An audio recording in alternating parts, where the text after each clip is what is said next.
Assalamualaikum warahmatullahi wabarakatuh. Perkenalkan saya dengan Dr. Wentri Mediani SMM. Saya merupakan dosen pengampu mata kuliah Kewirausahaan 2 di Universitas Wanita Internasional.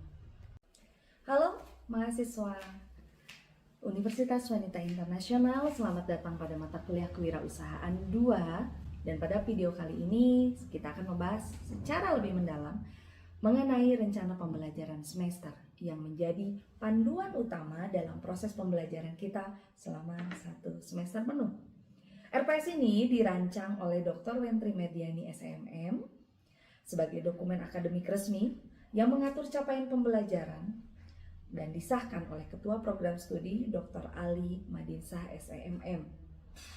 Tentunya dalam mengatur capaian pembelajaran, materi, metode, hingga evaluasi yang akan kalian lalui tentunya.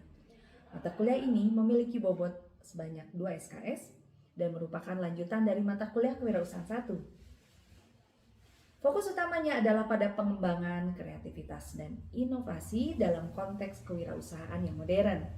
Tujuan akhirnya adalah membentuk mahasiswa yang tidak hanya memahami konsep teoritis, tetapi juga mampu menerapkan ide-ide kreatif dalam membangun bisnis yang inovatif dan relevan dengan perkembangan teknologi saat ini. Oleh karena itu, capaian pembelajaran dalam RPS ini menekankan pada kemampuan berpikir kritis, kemampuan bekerja dalam tim, serta kepekaan terhadap lingkungan serta teknologi.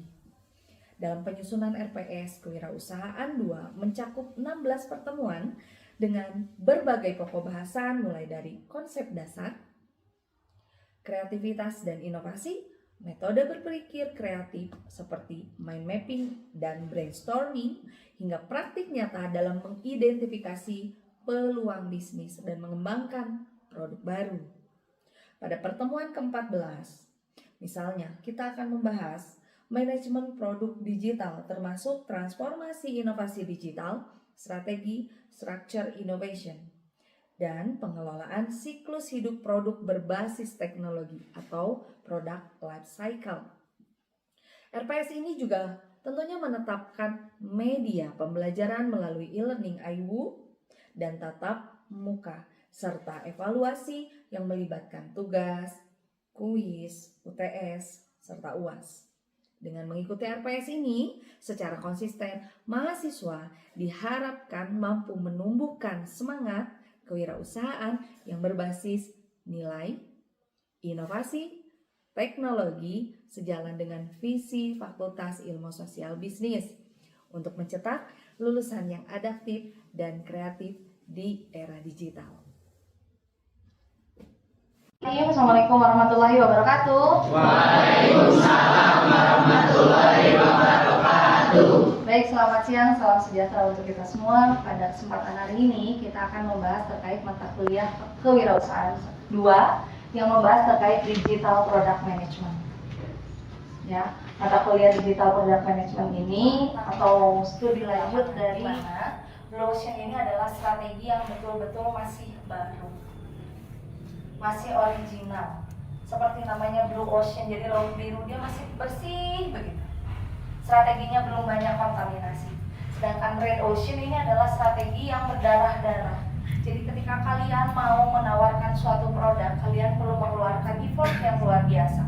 For example, ketika ada suatu usaha yang dimana, ayo kakak di sini kak, masuk sini, nanti teman pesaingnya yang satu lagi juga menawarkan hal yang sama. Terkadang si pelanggan menjadi bingung. Nah, itu adalah Red Ocean. Itu terasa sekali di ranah pasar.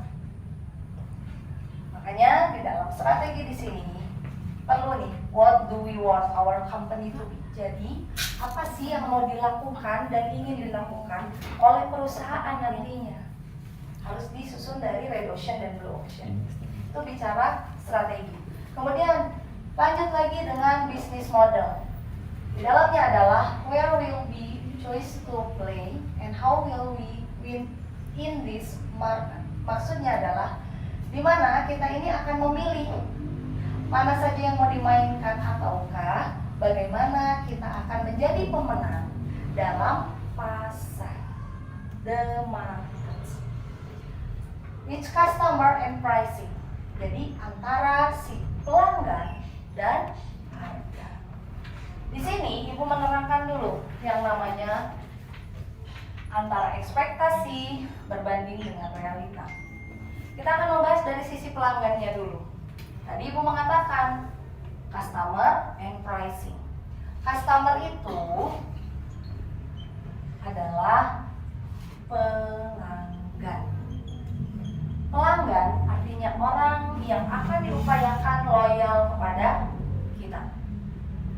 Pelanggan itu dia akan setia dan selalu membeli produk kita. Beda dengan consumer. Consumer ini adalah konsumen. Jadi namanya blue ocean, jadi laut biru, dia masih bersih, strateginya belum banyak kontaminasi. Sedangkan red ocean ini adalah strategi yang berdarah-darah. Seperti gambar di sini ada yang namanya framework. Jadi ini menggambarkan secara keseluruhan. Apa saja, Bu? Pertama, ada yang namanya strategi. Strategi di sini adalah what are our winning aspiration? What do we want our company to be? Jadi maksudnya, apa sih yang membuat sebuah strategi ini bisa membuat kita menyusun perencanaan-perencanaan, di mana apa saja yang akan dilakukan dan apa saja yang akan diinginkan dari sebuah perusahaan nantinya. Jadi di dalam ranah strategi, ini erat kaitannya dengan red ocean dan blue ocean. Menganggap bahwa ekspektasi saya dia bisa menyegarkan, ya bisa menghilangkan rasa haus saya. Kemudian dijuallah dengan harga misalnya, ini misalnya ya, dijual dengan harga 15.000.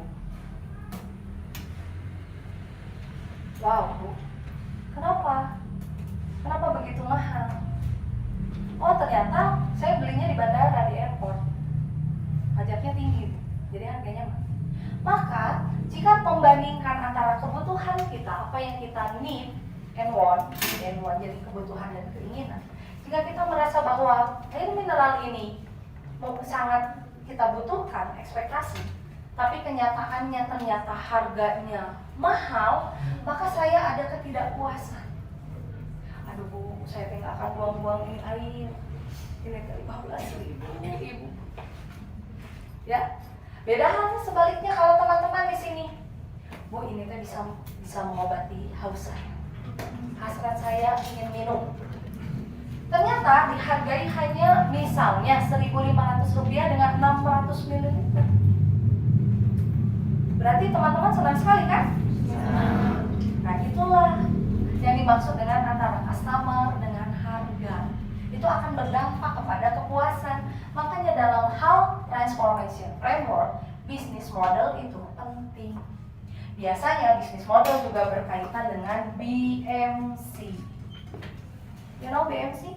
Business Model Canvas. Business Model Canvas ini membahas terkait dengan 9 elemen, di mana ini akan mewakili tentang usaha-usahamu. Jadi ketika suatu saat teman-teman mau mencari angel investor, teman-teman akan bisa menuangkan usaha kalian lewat BMC. Jadi sebetulnya proposal bisnis itu sudah tidak tren. Sekarang itu sudah erat kaitannya dengan BMC, Business Model Canvas. Selanjutnya, ini bicara capabilities. What capabilities are needed? Which capabilities must be built, refined, or born? Jadi, apakah si kapabilitas ini dibutuhkan? Karena apa? Ketika kapabilitas ini harus bisa dibuild. Dibuild itu jadi maksudnya bisa membangun.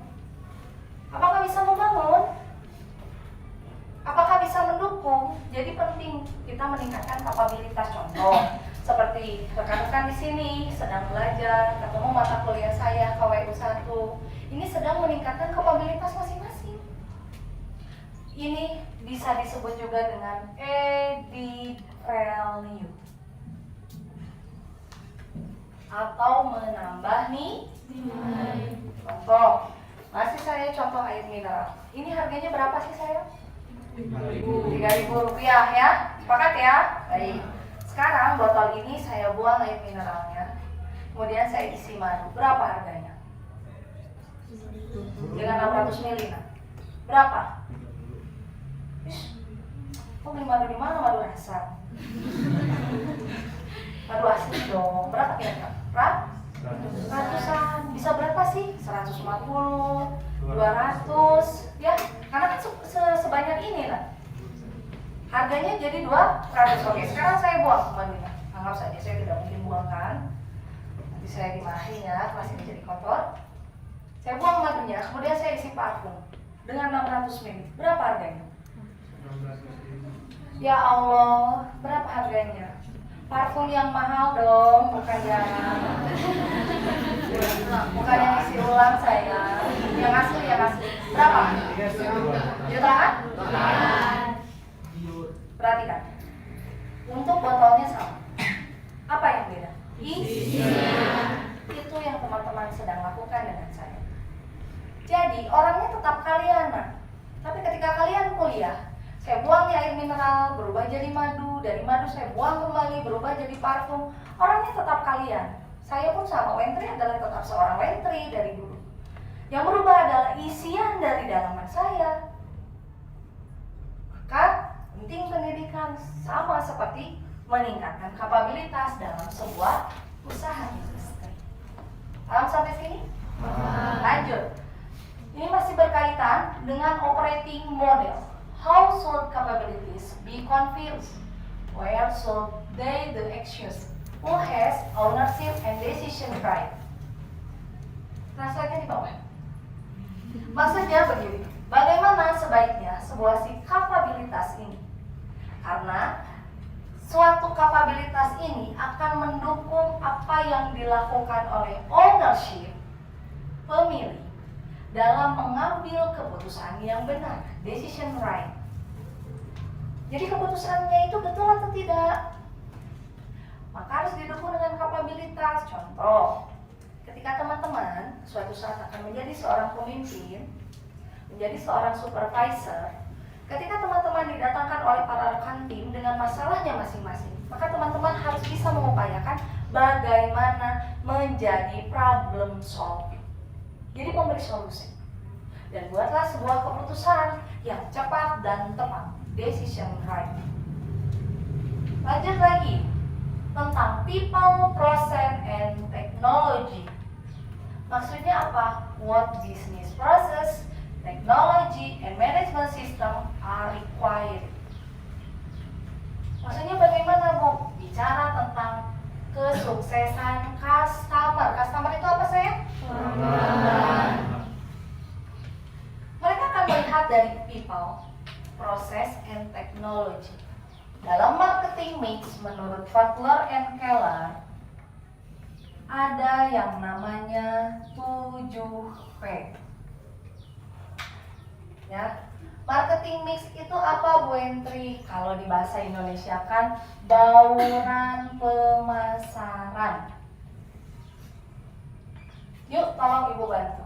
Dalam marketing mix, P yang pertama adalah produk. P yang kedua adalah price. P yang ketiga place atau tempat. P yang keempat promotion atau promosi. P yang kelima adalah people. P yang keenam adalah proses.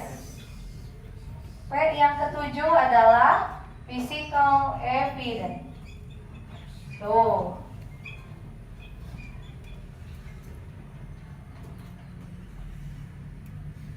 Maksudnya bagaimana? Ketika di dalam transformation framework, di mana orang-orang, proses, dan teknologi dia erat kaitannya dan dia tidak bisa dipisahkan.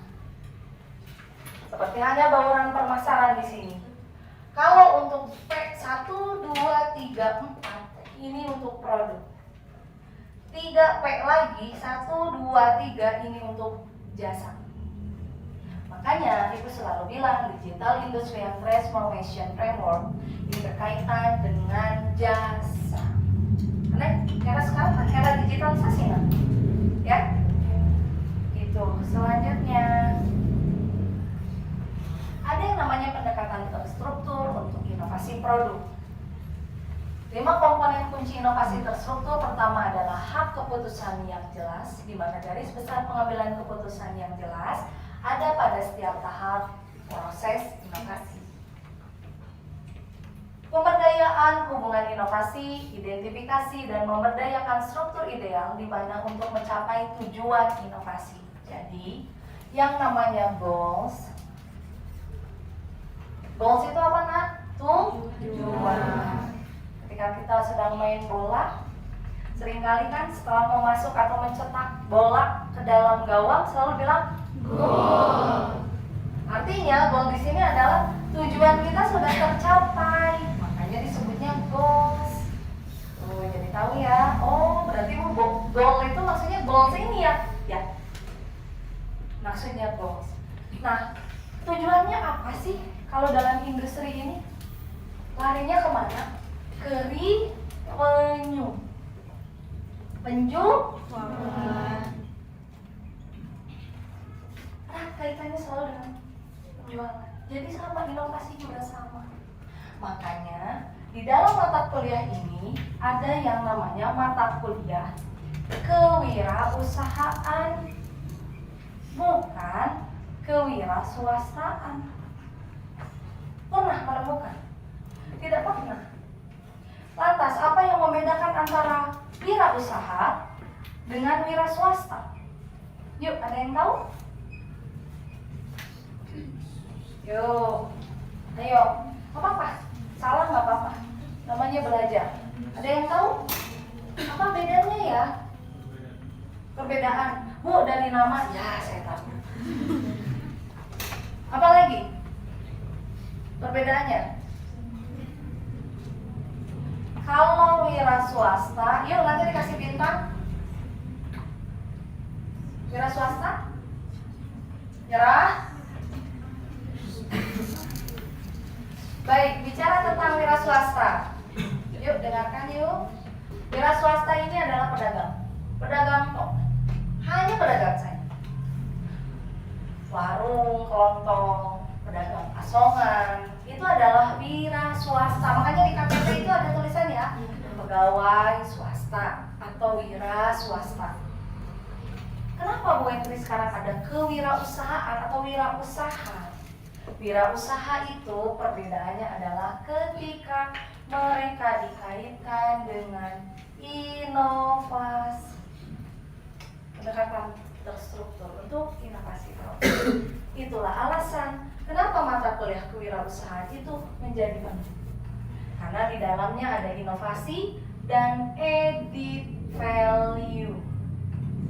Added value itu apa? Menambah nilai.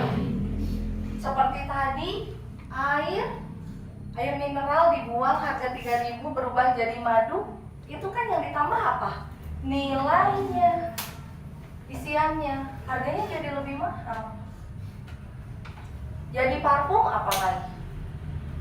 Ya, dengan penuhnya segini 600 mili. Itu added value. Makanya penting yang namanya inovasi. Bagaimana sebaiknya sebuah kapabilitas ini? Karena suatu kapabilitas ini akan mendukung apa yang dilakukan oleh ownership, pemilik, dalam mengambil keputusan yang benar, decision right. Jadi keputusannya itu betul atau tidak? Maka harus didukung dengan kapabilitas. Contoh, ketika teman-teman suatu saat akan menjadi seorang pemimpin, menjadi seorang supervisor, ketika teman-teman didatangkan oleh para rekan tim dengan masalahnya masing-masing, maka teman-teman harus bisa mengupayakan bagaimana menjadi problem solving. Jadi memberi solusi. Dan buatlah sebuah keputusan yang cepat dan tepat, decision right. Lanjut lagi tentang people, process, and technology. Maksudnya apa? What business process, technology, and management system are required. Maksudnya bagaimana Bu? Bicara tentang kesuksesan customer. Customer itu apa sayang? dari people, process, and technology. Dalam marketing mix, menurut Butler and Keller, ada yang namanya 7P. Ya, marketing mix itu apa, Bu Entri? Kalau di bahasa Indonesia kan bauran pemasaran. Yuk, tolong Ibu bantu. Dalam marketing mix, P yang pertama adalah produk. P yang kedua adalah price atau promosi. P yang kelima adalah people. P yang keenam adalah proses. P yang ketujuh adalah physical evidence. Tuh.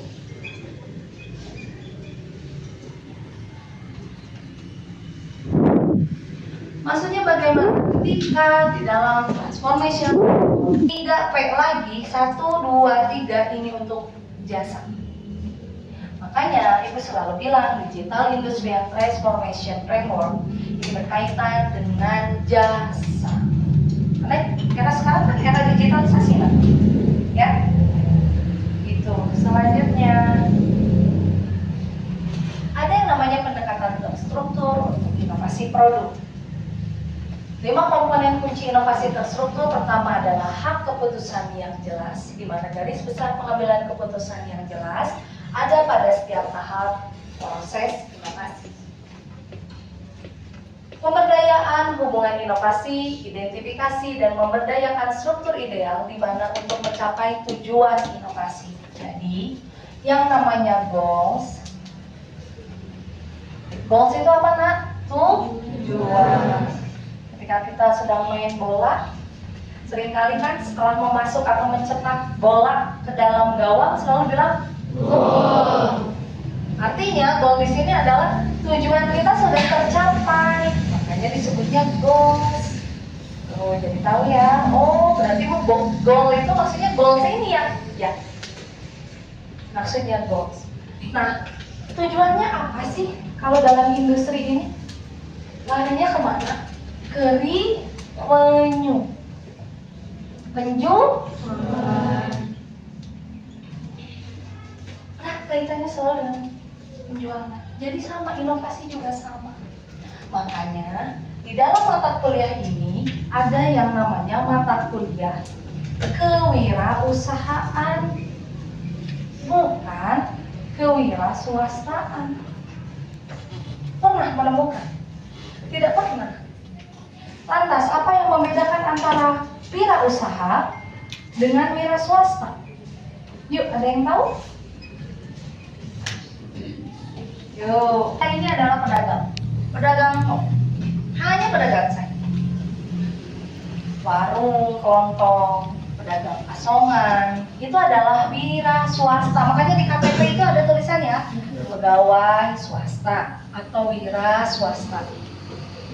Kenapa Bu Entri sekarang ada kewirausahaan atau wirausaha yang lantang namanya? Langsung. Kenapa nama saya Sofianda dari Abdi Tujuh? Kalau kebutuhan hal yang harus dipenuhi. Kalau keinginan apa yang kita inginin tapi nggak terlalu butuh-butuh banget. Ini tapi nggak terlalu. Oke, kasih ulang dulu. Baik, Ibu akan perjelas ya. Maksudnya teman-teman ya. Tapi belum tentu bisa menuangkan explain. Explain itu menjelaskan. Makanya tantangan ketika teman-teman berada di akademik ini, belajar adalah kebutuhan. Kebutuhan adalah sesuatu yang tidak boleh ditinggalkan. Jadi kalau kita meninggalkan itu, contoh makan atau minum. Kalau nggak makan atau minum mati, selesai. Jadi sesuatu yang sifatnya sekunder, yang sangat penting, primer, dia tidak bisa lepas dari kita. Sesuatu yang harus dicukupi, harus dipenuhi. Itu bicara tentang need. Sedangkan want adalah sesuatu yang tidak terbatas. Maka Nasi merupakan adalah kebutuhan utama, terutama masyarakat di Indonesia. Kalian mau makan satu toples besar keripik singkong, jika kalian belum menemukan nasi, saya tanya, kamu udah makan, Nak? Belum. Padahal satu toples, dia habis. Udah makan belum? Karena apa? Hakikatnya budaya culture di kita perlu yang namanya makan nasi. Maka akan berubah menjadi want if, akan berubah menjadi keinginan if, jika, lihat, perhatikan. Saya maunya nasi goreng, saya maunya mie ayam, saya maunya burger, dan seterusnya. Dan keinginan ini sifatnya tidak terbatas. Inilah yang ditangkap oleh marketer. Keinginan tidak terbatas itulah yang ditangkap oleh marketer. Teman sering menyadari melihat nih, ada sebuah dorongan hasrat ketika kita harus membeli sesuatu. Karena keinginan. Wentri badan saya satu, saya butuh handphone satu. Need. Kedah selesai. Tetapi akan menjadi keinginan jika saya ingin handphone 2, 3, 4, dan seterusnya. Inovasi. Lantas, inovasi inilah yang ditangkap dan saya sampaikan terkait mata kuliah kewirausahaan 2. Mohon maaf jika ada kata-kata yang kurang berkenan. Terima kasih. Wassalamualaikum warahmatullahi wabarakatuh. Waalaikumsalam warahmatullahi wabarakatuh.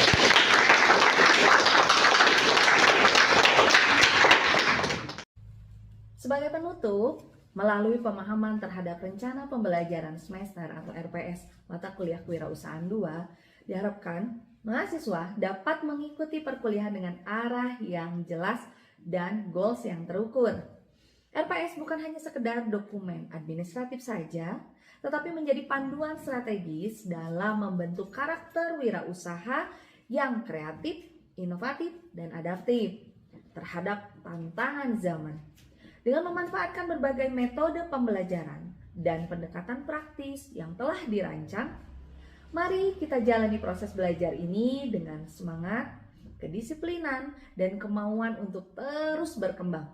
Karena pada akhirnya, kewirausahaan bukan hanya tentang menciptakan usaha, tetapi tentang menciptakan nilai, menambah nilai atau added value, dan solusi bagi masyarakat luas.